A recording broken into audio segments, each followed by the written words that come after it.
নমস্কার বন্ধুগণ, আপনাদের সবাইকে আবার স্বাগত জানাই আমার চ্যানেলের নতুন ভিডিওতে। তো আজকে আমি কথা বলবো হাওড়ার ডেভেলপমেন্ট নিউজের ওপরে। তো হাওড়াতে জগৎবল্লভপুরে করণ পলিমার সংস্থা 100 কোটি টাকা বিনিয়োগে একটি পলিথিলিন পাইপ কারখানা স্থাপন করতে চলেছে। তো চলুন ভিডিওটায় আগে যাওয়ার আগে আপনারা সবাই সাপোর্ট দেখান, একটা করে লাইক করে দিন প্লিজ। আপনাদের সাপোর্টে আমি আরও মোটিভেটেড হব, আরও ভালো ভালো কন্টেন্ট আপনাদের জন্য ক্রিয়েট করার চেষ্টা করব। আর যারা যারা চ্যানেলে নতুন তারা দয়া করে সাবস্ক্রাইব বাটনটি প্রেস করে দেবেন। চলুন কথা বলি। যা প্রাকৃতিক গ্যাস সরবরাহের পাইপ তৈরি করবে। এই কারখানায় প্রায় 1200 কর্মসংস্থানের সুযোগ সৃষ্টি হবে, যার মধ্যে সরাসরি 100 জন এবং পরোক্ষভাবে 1000 জন আরও বেশি মানুষ কাজ পাবেন।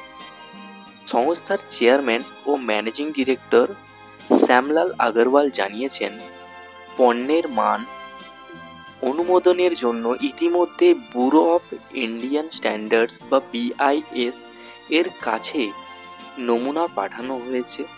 আগামী 4 মাসের মধ্যে চূড়ান্ত অনুমোদন পাওয়ার পর কারখানা নির্মাণ শুরু হবে এবং 2025 সালের শেষ দিকে উৎপাদন শুরু হতে পারে।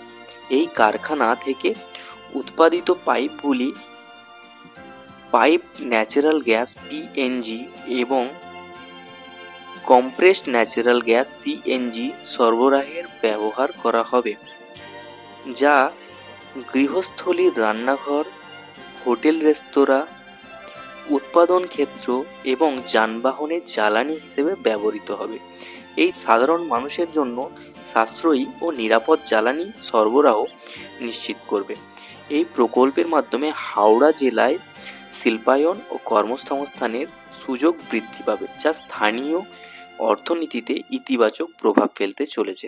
তো এই আপনাদেরকে আপডেটটা দিলাম। এরপরেও দেখলাম কিছু ভিউয়ার্স আমার চ্যানেলের ভিডিওতে কমেন্ট করছে যে সাপোর্টিং ডকুমেন্ট কী আছে বা আমরা কীভাবে বিশ্বাস করবো। ঠিক আছে, কোনো ব্যাপার না, আমি আপনাদেরকে সাপোর্টিং ডকুমেন্টটি এরপরে প্রোভাইড করছি। প্লিজ কেয়ারফুলি একটু নজর দিয়ে দেবেন।